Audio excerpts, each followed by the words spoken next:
शिव महापुराण सुनने की विधि।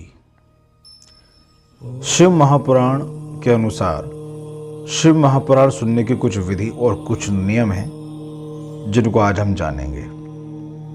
पहला, शिव महापुराण के श्रवण हेतु ब्राह्मण से शुभ मुहूर्त निकलवाना चाहिए।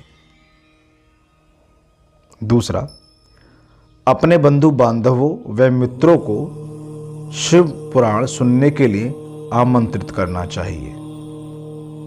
तीसरा, शिवालय, तीर्थ या घर में ही कथा की व्यवस्था करनी चाहिए। चौथा, कथा स्थल की भूमि को चित्रों से सज्जित करना चाहिए। पांचवा, केला, चंदोवा आदि से एक सुंदर मंडप को बनाना चाहिए और उसके चारों ओर ध्वजा पताकाएं लगानी चाहिए।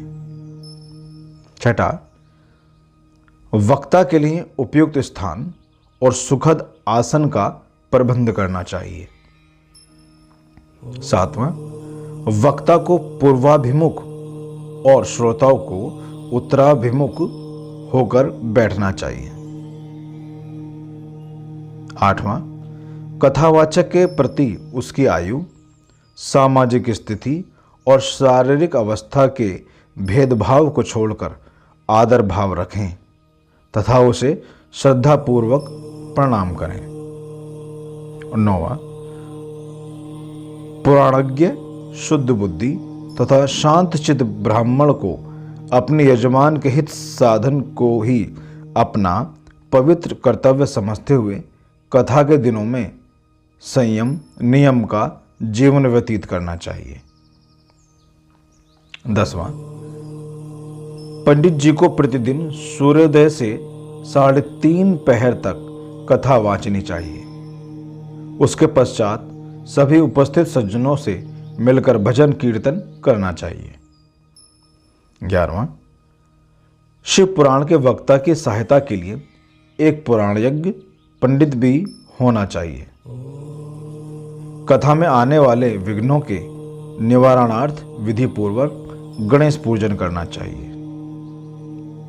12वां, कथावाचक पंडित को अपने यजमान के शिव पुराण में साक्षात महेश्वर की भावना कराते हुए उससे इस पवित्र ग्रंथ का पूजन करना चाहिए और उससे यह प्रार्थना करनी चाहिए कि भगवान शंकर उस पर प्रसन्न होकर उसको इस ग्रंथ के मर्म को समझाने और निर्विघ्न श्रवण करने की क्षमता प्रदान करें।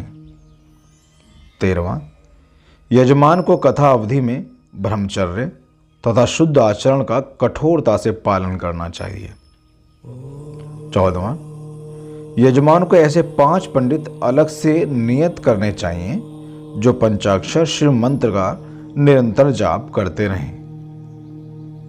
15वां, यजमान का यह भी कर्तव्य है कि ग्रंथ समाप्ति पर वक्ता तथा अन्य पंडितों के अन्न, वस्त्र तथा दक्षिणादि से पूर्णतः संतुष्ट करे। इस प्रकार शिव पुराण का विधि पूर्वक श्रवण निसंदेह इहलौकिक सुख और परलौकिक कल्याण को देने वाला है। ये थे शिव पुराण के सुनने की विधि।